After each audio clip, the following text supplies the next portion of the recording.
con lister y campesino, con galán y con modesto. No hay miliciano con miedo. Anda, jaleo, jaleo, ya se acabó el alboroto y vamos al tiroteo, y vamos al tiroteo. Anda, jaleo, jaleo, ya se acabó el alboroto y vamos al tiroteo, y vamos al tiroteo.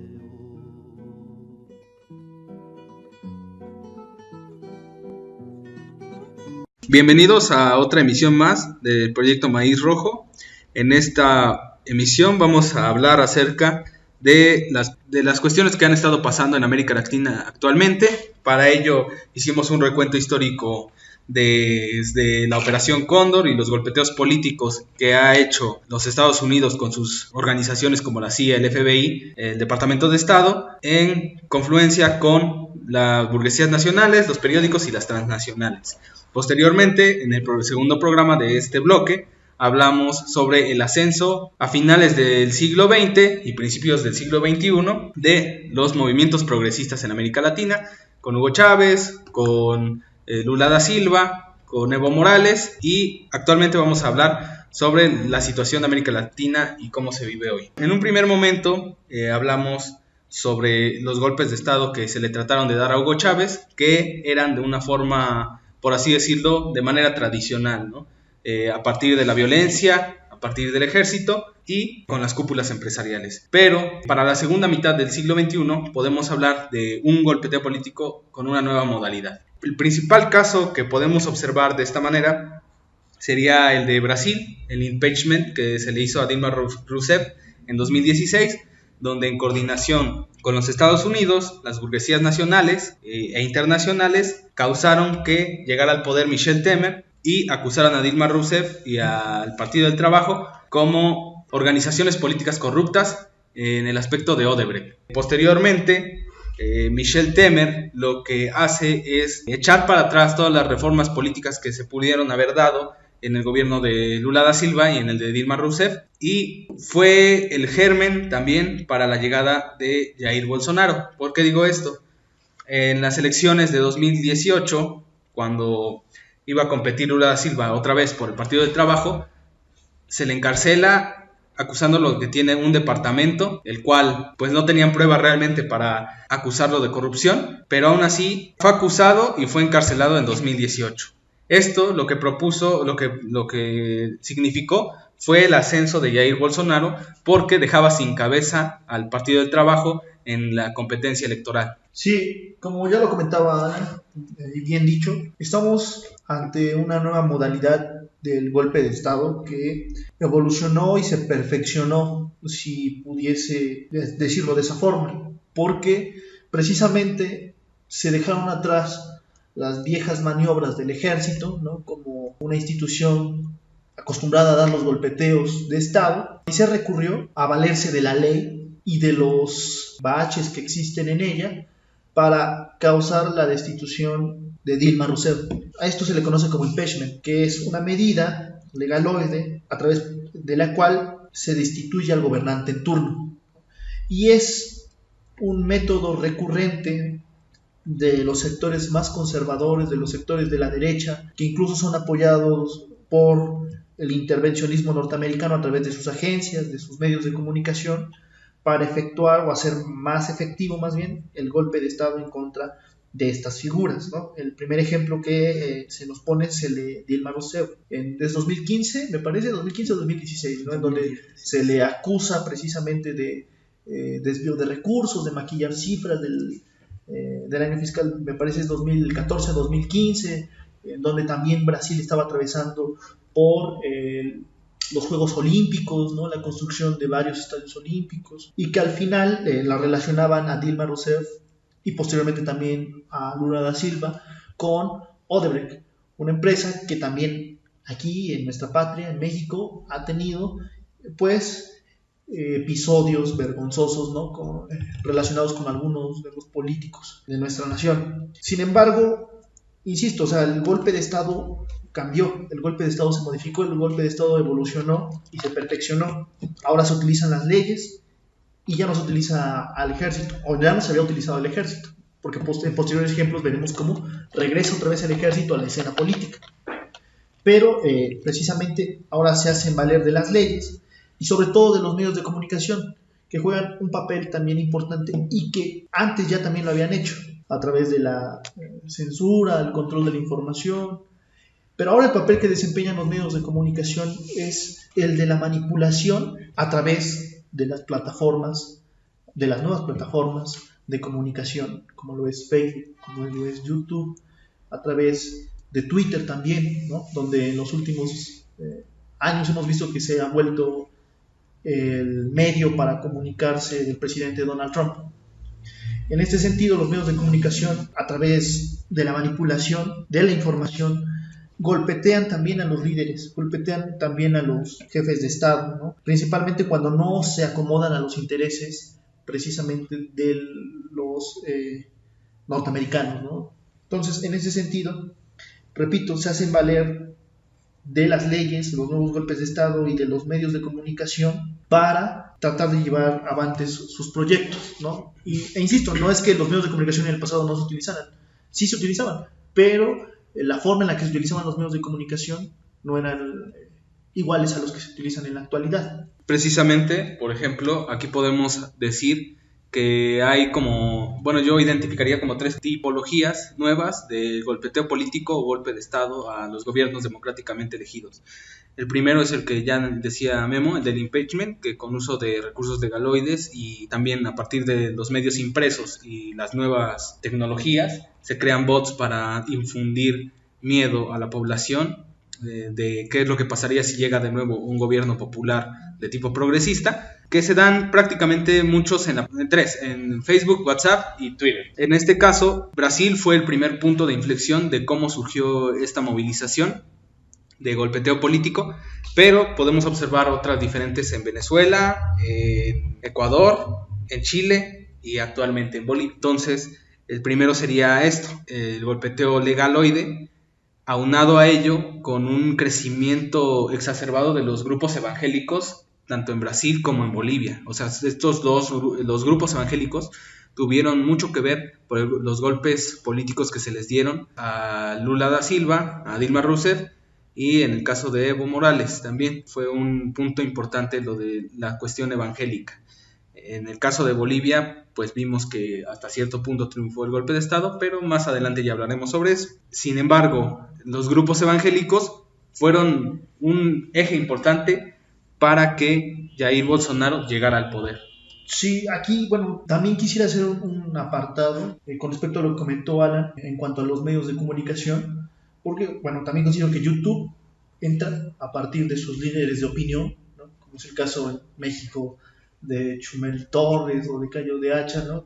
Son más bien agentes de la derecha, yo creo, que emiten comentarios desinformados y obviamente también manipulan la información, manipulan la opinión pública. Regresando a esta cuestión del golpe de Estado un poco, no se nos olvide también el papel que desempeña, como ya lo ha comentado Alan, las nuevas tecnologías de la información, y el escándalo más reciente en estos últimos años es el de Cambridge Analytica. No sé si recuerdan Cambridge Analytica, que se dedicaba a recolectar información de usuarios en Facebook para después ser utilizados en favor de el mejor postor, ¿no? Quien pagase por esa información a través de medios políticos, o más bien para el uso de medios políticos, ¿no? Que es algo también en donde o de lo cual se le acusa a Donald Trump de haber utilizado este tipo de empresas como Cambridge Analytica, que de alguna forma decantaron a la opinión pública, o más bien decantaron a los votantes a su favor, ¿no? Y en ese sentido, precisamente todas estas empresas se dedican también a desinformar, a golpear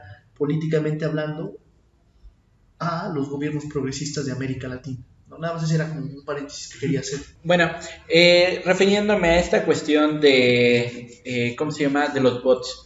Efectivamente, Brasil fue, digamos, el primer fenómeno social, aunque ya lo habíamos visto un poco en México, pero en realidad donde se va a dar su esplendor total de la manipulación de la información a través de bots y otras herramientas, va a ser Brasil. Una de estas tácticas tan conocidas, incluso que en este mismo periodo, en 2016, cuando va a ser el ascenso de Trump, sería el hecho de llamar fake news. No me gusta este concepto porque en realidad, a pesar de que sí se tiene ejemplificado de que pues es una forma de desinformar a las personas, en realidad muchas veces se utiliza la palabra fake news para legitimar a los medios que ya están establecidos y no hacer caso a las peticiones o a las acusaciones que hace la población civil a través de diferentes plataformas, ya sea a través de una foto, a través de un video, todo eso, porque según los medios hegemónicos no tienen la capacidad las personas de poder informar o de poder divulgar la información, cosa que me resulta una contradicción. Inclusive el hecho de que ellos se sientan amenazados por ellos y que, como dice Memo, el hecho de que haya tantos medios digitales proliferación, que no estoy diciendo que todos sean malos, el hecho de que los medios hegemónicos tengan miedo es porque ya no tienen el control de la información.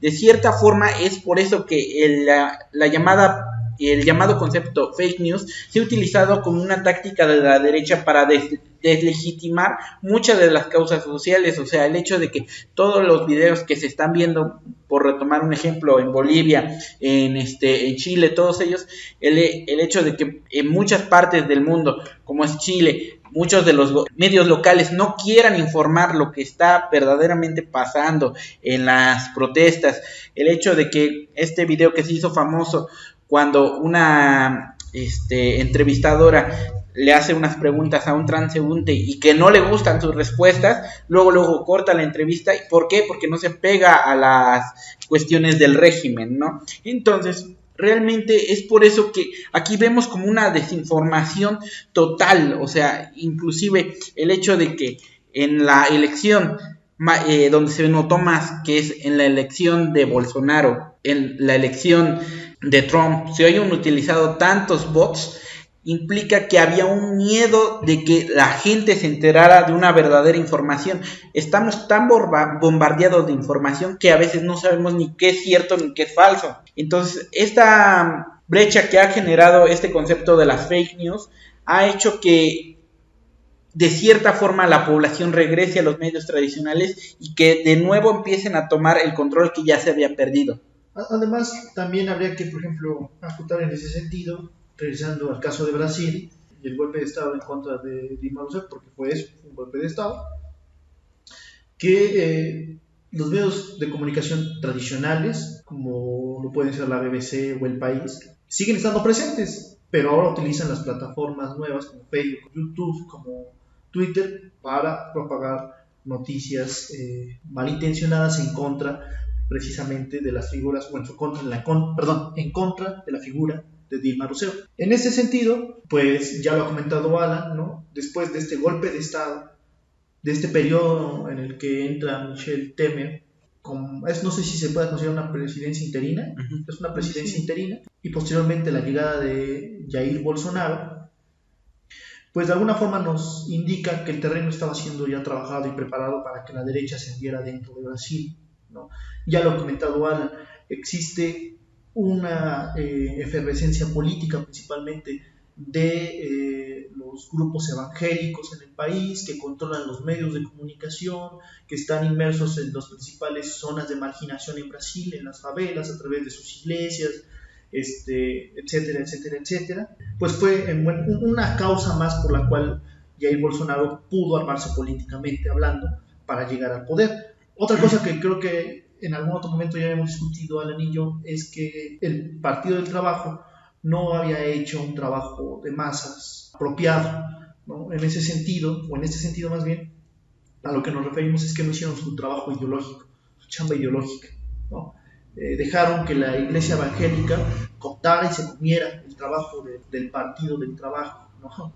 Vale la expresión. Es cierto que durante las administraciones de Lula y de Dilma, la población pasó de ser de un sector empobrecido, de un grupo, o de una clase empobrecida, a una clase media, pero que atribuían ese crecimiento económico no a las políticas del PT, sino precisamente a toda esta idea divina, religiosa, ¿no? que insertaron estos grupos evangélicos en la población, ¿no? O sea, eso habría que analizarlo también. Ese fue otro factor para que Jair Bolsonaro ascendiera al poder, ¿no? De hecho, para más información sobre esta cuestión y los análisis que han hecho algunos de los teóricos importantes en Brasil y aquí desde México, serían Enrique Dussel, que podemos estar o no de acuerdo con sus ideas de la decolonialidad, pero tienen unos análisis políticos interesantes acerca de lo acontecido en Brasil, y desde Brasil, Fray Beto.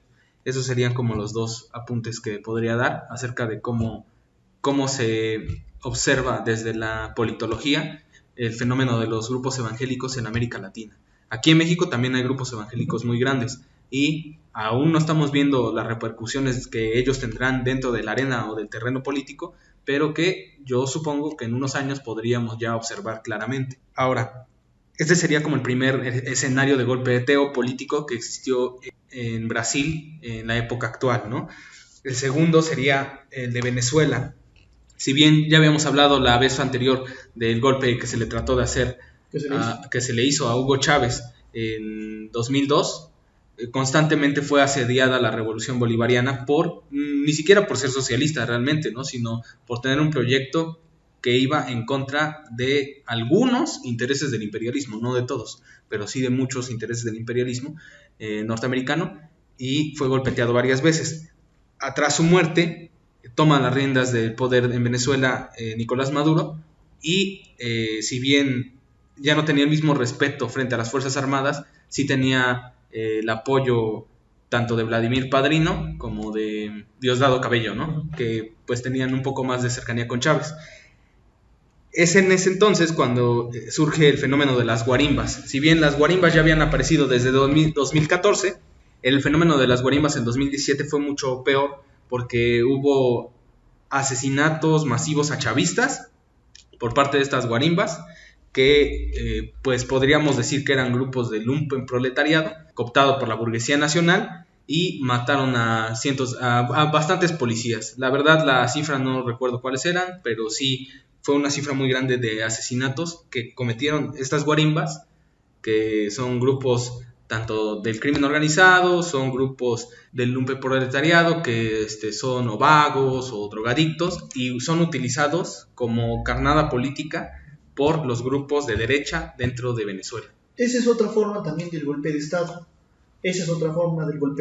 Aparentar que existe un malestar social disfrazado, obviamente utilizando a todos y cada uno de estos miembros que acaba de decir Alan, y que de alguna forma, al menos en el caso mexicano, no es nuevo. Esto ya lo habíamos visto en el pasado, al menos en el año 71 con el Halconazo, precisamente con grupos de choque que son sacados de los barrios más marginados de la Ciudad de México y que habían sido utilizados como precisamente grupos de choque en contra de la movilización estudiantil, y causar de alguna forma cierta confusión ante la opinión pública, ante la sociedad en general, ¿no? ¿Cómo es posible que estudiantes estén golpeando a otros estudiantes? O sea, es muy antiguo y se ha modificado, pero ahí está en el presente, ¿no? Regresando al caso de Venezuela, las guarimbas son eso, son grupos de choque que se utilizan para causar una falsa expectación, para provocar una idea confusa ante la opinión pública internacional sobre lo ocurrido o lo que está aconteciendo incluso en la actualidad en Venezuela. Ahora, no es de extrañar que muchas de estas guarimbas sean entrenadas y preparadas por la CIA, la Agencia Central de Inteligencia de los Estados Unidos. El año pasado, precisamente con la llegada de Juan Guaidó, pudimos ver cómo actúan precisamente estas guarimbas, cómo se movilizan, quiénes las componen, incluso cuando se estaba llevando precisamente esta ayuda, entre comillas, gigantesca, de la frontera colombiana a la frontera venezolana, y se incendia un camión con esta supuesta ayuda, pues dentro de esta se devela que existían no alimentos, no medicamentos, pero sí alambres de púas, sí herramientas herramientas para las guarimbas, ¿no? Alambres de púas, máscaras antigases, etcétera, etcétera, etcétera, ¿no? Así es como funcionan realmente estos grupos, ¿no? Y que también Venezuela En Venezuela no es la excepción, los habíamos visto también en Nicaragua con el gobierno de Daniel Ortega. En este sentido, precisamente, como lo ha comentado bien Alan hace unos momentos, el gobierno venezolano legítimo ha recibido constantes ataques, constantes golpeteos por parte del imperialismo norteamericano. Dos ejemplos de estos principalmente es el que ocurre en el año 2018, en donde por medio de un dron se intenta asesinar a Nicolás Maduro en medio de una ceremonia oficial, y obviamente el otro intento de golpe de Estado va a ser concentrado a través de la figura de Juan Guaidó. Sí, esas serían como las dos modalidades, y aunado a esto ya utilizaban viejos modos, que fue el bloqueo económico a Venezuela, ¿no? Que ya desde hace mucho tiempo América Latina tenía conciencia de esto, y fue implementado y sigue implementado en Cuba, y en su momento también lo hicieron con el gobierno legítimamente constituido de Salvador Allende en Chile. Bueno, sobre esta cuestión, en Argentina y en Ecuador sucedió algo diferente, ¿no? Porque en Ecuador, por ejemplo, la llegada de Lenín Moreno en 2017 hizo posible que se socavaran algunas de las políticas de Rafael Correa para implementar nuevamente la agenda del Fondo Monetario Internacional. En esta cuestión, hasta hace unos meses empezaron las revueltas populares por las medidas económicas que se estaban dando el Fondo Monetario Internacional, a la traición de Lenín Moreno, tanto a Rafael Correa como también tenemos que decir, ¿no?, esta falta de cuadros políticos que no ha podido concretizar los movimientos populares progresistas, ¿no? En el caso de México, la figura central del partido Morena es Andrés Manuel López Obrador, y de ahí ya no hay como tal una base política fuerte que pueda reemplazarlo. En el caso de Ecuador pasó lo mismo, porque la única opción que tenía Rafael Correa y los correístas fue llamar a Lenín Moreno a que él compitiera en las elecciones, ¿no? En este caso, las revueltas populares se dan hasta hace unos meses, en 2019, donde hay muertos, detenidos y lesionados. Pero, por lo que sabemos actualmente, ha estado como tranquila la situación, y de ahí pasó casi inmediatamente el fenómeno de Chile, ¿no? Que fue igual por recomendaciones del FMI y por el alza de pasaje, pero que es un proceso largo que se dio desde las privatizaciones con Augusto Pinochet hasta la actualidad. O sea, es un proceso muy largo realmente, que desencadenó todo con la lucha de estudiantes por el alza de pasaje en el metro. Tenemos una constante en estas dos movilizaciones, tanto del Ecuador como de Chile, ¿no? Esa constante es el Fondo Monetario Internacional y sus recomendaciones. Esa constante no es actual, esa constante es histórica. Las recomendaciones o las dichosas recomendaciones del Fondo Monetario Internacional siempre someten a los países que intentan pedir un préstamo, y que para que se obtenga ese préstamo se tienen que atener o atar a esta recomendación. Tan solo por poner un ejemplo, en el caso mexicano, en la década de los 70, el sueldo de un obrero le alcanzaba fácilmente para costear 2 veces la canasta básica, pero cuando Echeverría pide un préstamo al Fondo Monetario Internacional, el fondo acepta, pero en este caso hace una recomendación o hace una serie de recomendaciones para que pueda conceder este préstamo, y reduce el salario de los trabajadores mexicanos a tal grado de que, pues bueno, si en un primer momento les alcanzaba para costear 2 veces la canasta básica, después de estas dichosas recomendaciones, pues simplemente no podrán. Entonces, en ese sentido, el Fondo Monetario Internacional viene llevando a cabo esta serie de ataduras, ¿no?, desde hace muchos años, y precisamente lo ocurrido principalmente en Chile es, digámoslo así, producto de una inconformidad que fue escalando, ¿no? Veíamos en un primer momento que fue a partir del incremento en el costo del pasaje en el metro, pero se fueron sumando otras causas, otras luchas, como el caso de los pensionados, ¿no?, que ven obstruidos más bien sus ingresos, puesto que se maneja a través de un órgano que lo regula, pero que en realidad se queda todo ese dinero de los pensionados, ¿no? Entonces se fueron sumando muchas luchas a la movilización en Chile, luchas que son históricas, luchas que tienen que ver con precisamente la dictadura de Pinochet, el golpe de Estado. Es una razón histórica la de las movilizaciones en Chile, verdaderamente, perdón.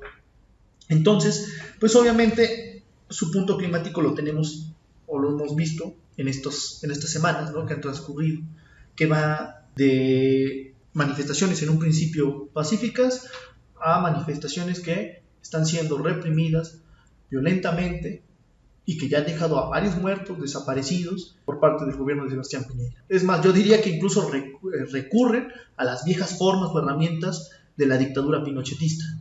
Sí, efectivamente, debemos entender que prácticamente el gobierno de Sebastián Piñera no tiene el control del país. Definitivamente, incluso muchos periódicos reportan que tiene la tasa de desaprobación más alta de su gobierno, que me parece que está arriba del 80%.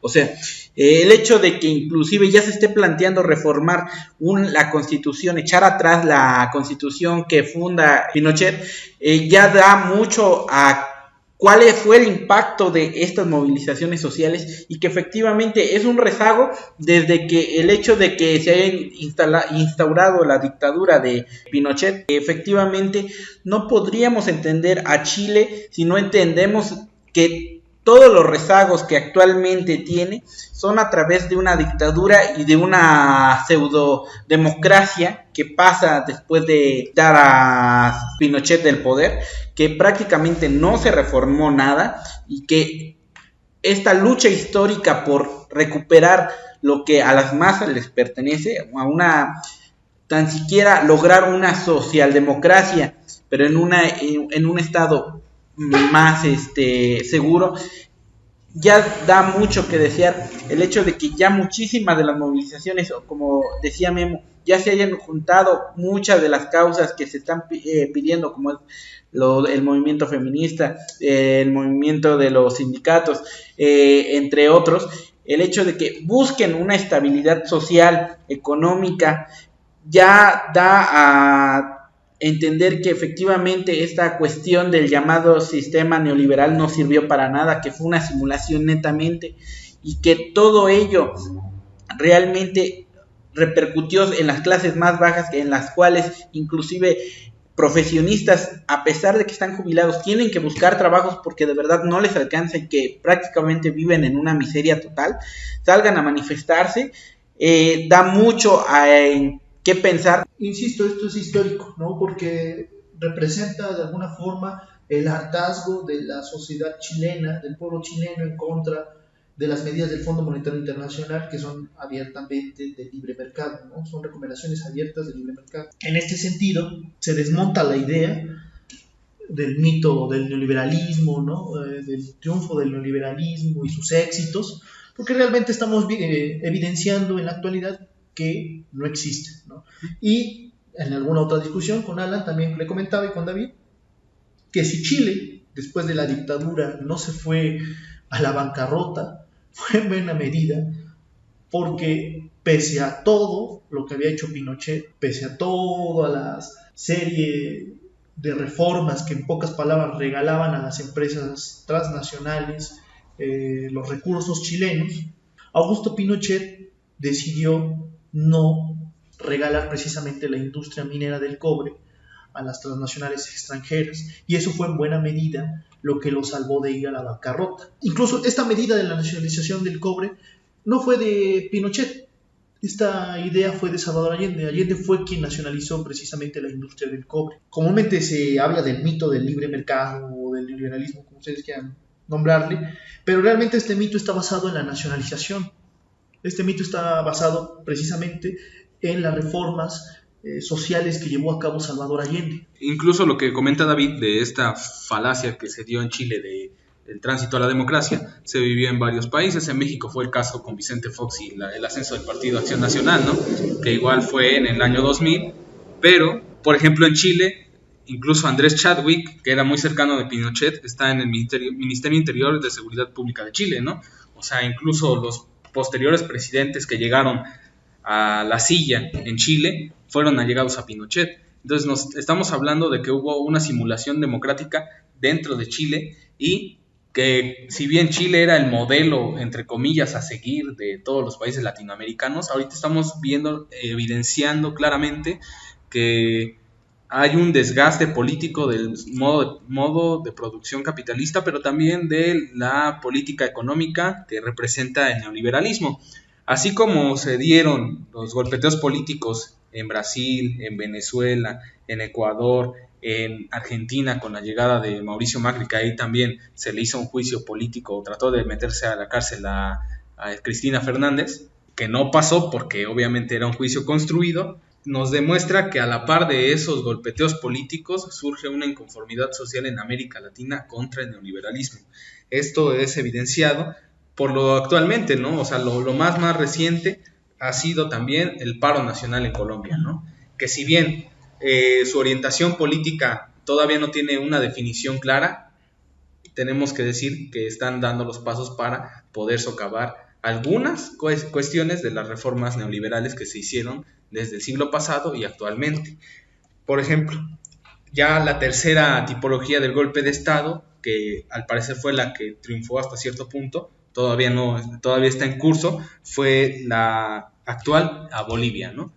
¿Por qué es un golpe de Estado?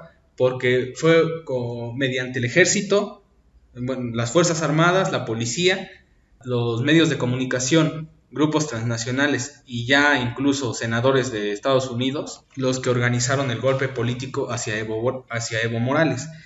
En este caso podemos observar ya una intervención de los grupos evangélicos, pero de manera ya violenta, ¿no? O sea, de una manera ya prácticamente fascista, con la Unión Cruceñista en Santa Cruz y grupos de ultraderecha que se concentran en gran parte de esas zonas, ¿no? Que arremeten contra mujeres indígenas, que son prácticamente utilizan maniobras fascistas de tratar de quemar a diputados del MAS, que es el movimiento socialismo, tratar de matar a Evo Morales. Son estas tácticas las nuevas formas de hacer un golpe de Estado que triunfó hasta cierto punto en Bolivia. Ahondando un poco más a lo que comenta Alan, no solamente, ya lo hemos dicho, esta serie de cuestiones, en Bolivia también se hizo presente esta serie de artimañas legales, ¿no? Para sacar a Evo Morales de la jugada, ¿no? Apoyadas obviamente por la Organización de Estados Americanos, más bien la Organización de Colonias Americanas, que están al servicio obviamente del imperialismo norteamericano, de los que provocaron la caída de Evo Morales. Otra cosa que también me gustaría resaltar con respecto a esta nueva modalidad o nuevas modalidades del golpe de Estado es que el ejército vuelve a aparecer, ¿no? Si en los ejemplos de Dilma y de ya no se hacía valer al ejército como autoridad, ahora nuevamente vemos que el ejército reaparece como una figura más, pero ya no es una figura protagónica, es una figura secundaria que están apoyando a una civil, ¿no? Precisamente para tomar el poder. En ese sentido, también la función que jugaba el ejército cambió. No dejó de ser menos violenta. Contrario a esto, hemos visto en los días anteriores que la represión en contra de las comunidades indígenas bolivianas ha sido constante y ha sido mucho mayor que con Evo Morales, porque hasta nosotros tenemos entendido, Evo Morales precisamente evitó la represión a toda costa. De ahí que entendamos en buena medida el por qué decide declinar Evo Morales y no seguir en el poder, ¿no? En buena medida nos ayuda a entender todo esto, ¿no? También porque el ejército boliviano le hizo la recomendación de renunciar. Se estaba quedando ya obviamente sin la fuerza suficiente. Obviamente también detrás de todo esto pues se encuentran los Estados Unidos. Son, como decíamos, las nuevas formas de golpeteo político o de golpe de Estado que se están implementando desde dentro o visto desde la perspectiva de la teoría política, pues realmente no sería un golpe de Estado porque las autoridades que representarían parte del Estado, que sería el ejército principalmente, no toman el poder ni ejercen el poder con una figura del ejército o como sucedió en Chile en un primer momento con varias figuras del ejército de la cúpula que organizan el gobierno, ¿no? Pero que tienen una influencia ahora muy importante. Por ejemplo, yo lo que observo en esta cuestión de Bolivia fue que se unieron los tres modos de hacer el golpe de Estado que se estaban realizando desde el 2016 en América Latina, ¿no? En Brasil. que fue un golpeteo legal mediático, como en el de Venezuela, que fue un golpeteo ya con grupos paramilitares, y ahora sí, otra vez, de manera tradicional, con presencia del ejército, pero como un actor secundario, entre comillas. Realmente es primario, porque el ejército tiene la capacidad para acabar con todo movimiento disidente en la actualidad, ¿no? No se va a comparar la fuerza de la movilización popular con la fuerza del ejército. Entonces, sí se observa también una intervención de los Estados Unidos, porque algo que no se ha mencionado y que ya se ha visto en los medios de comunicación es que Bolivia es uno de los lugares con mayor litio en el mundo, ¿no?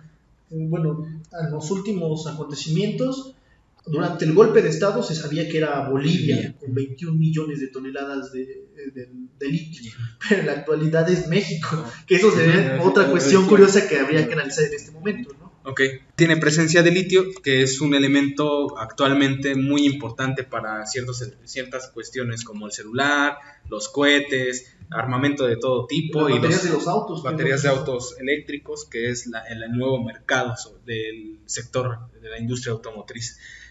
Bueno, y retomando este tema, cabría mencionar que semanas antes del golpe de Estado, Bolivia sacó por primera vez un coche eléctrico hecho 100% en Bolivia, cosa que ya da mucho a pensar de cómo estaba esta cuestión del litio en Bolivia. O sea, sí tenían la capacidad para producir masivamente este tipo de automóviles, cosa que si lo vemos para una cuestión imperialista es una cuestión muy muy preocupante para ellos. ¿Por qué? Porque el mercado lo tenían dominado ellos, cosa que si Bolivia se metía, digamos, a competir con ellos con esta cuestión de que los iba a sacar incluso muchísimo más baratos y todo este tipo de cuestiones, obviamente iba a representar una carga económica contraproducente para los países hegemónicos.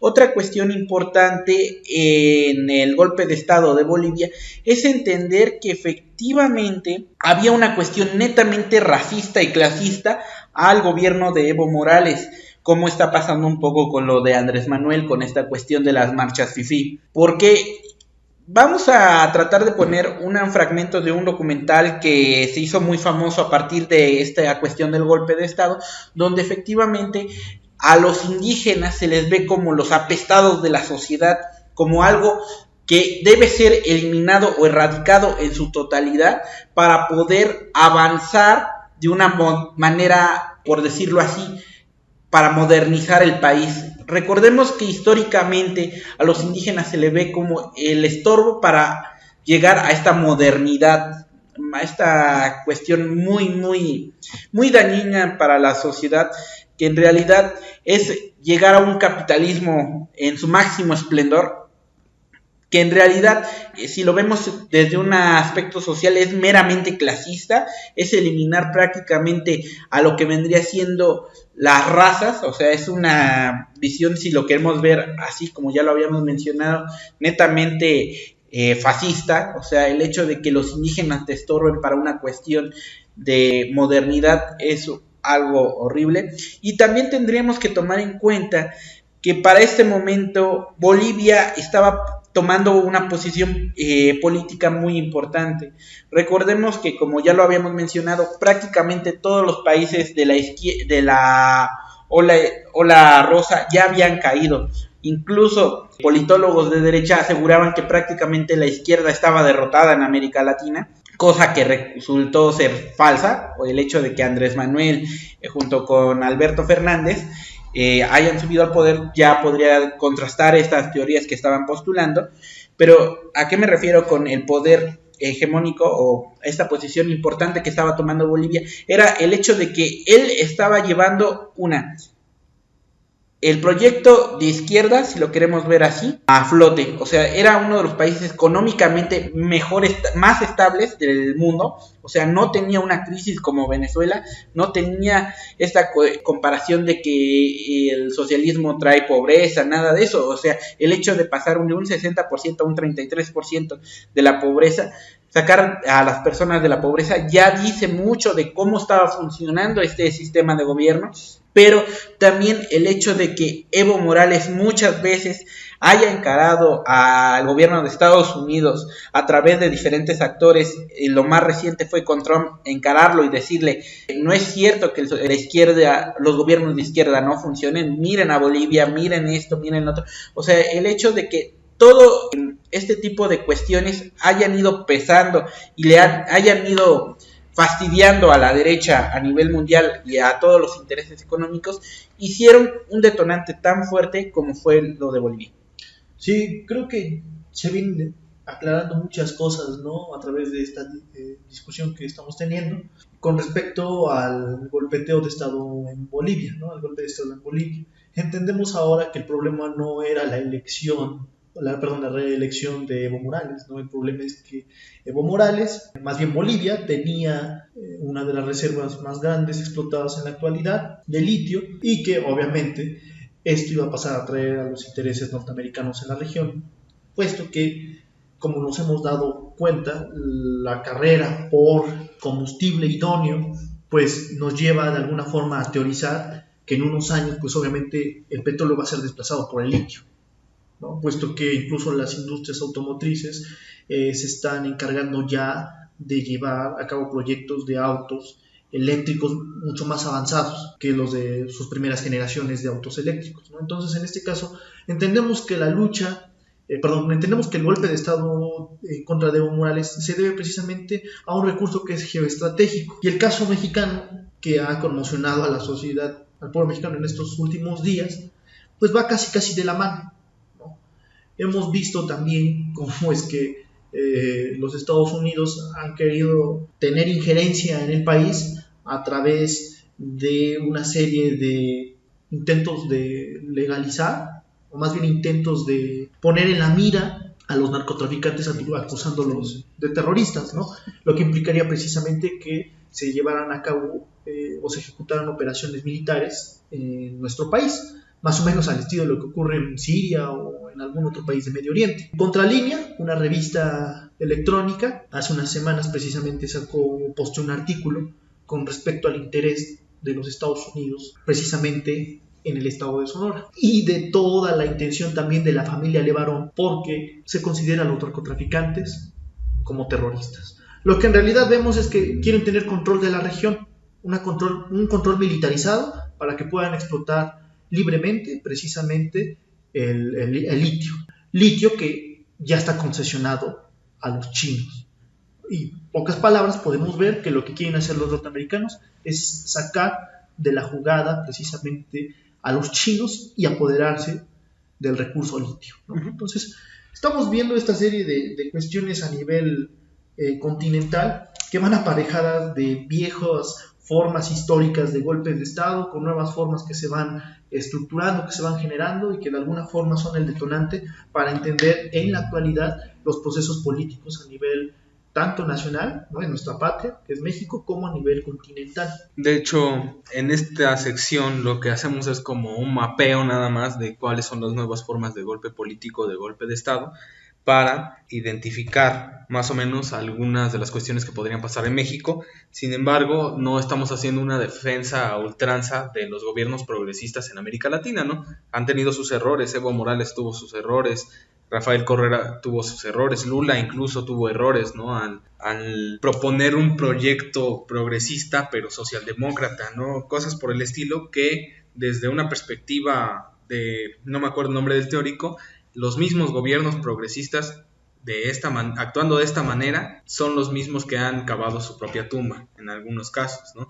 Que han procreado o germinado estos grupos contrainsurgentes que están surgiendo, ¿no? En el caso de Brasil, evangélicos, en el caso de Bolivia, evangélicos, en el caso de Venezuela, pues también es de una forma particular, tanto movimientos católicos o religiosos como movimientos del lumpenproletariado que están atacando al gobierno de Venezuela, y que también el gobierno de Venezuela ha tenido muchos errores, pero no se hace una defensa a ultranza aquí. E incluso en el gobierno de Andrés Manuel López Obrador ha tenido bastantes errores, ¿no?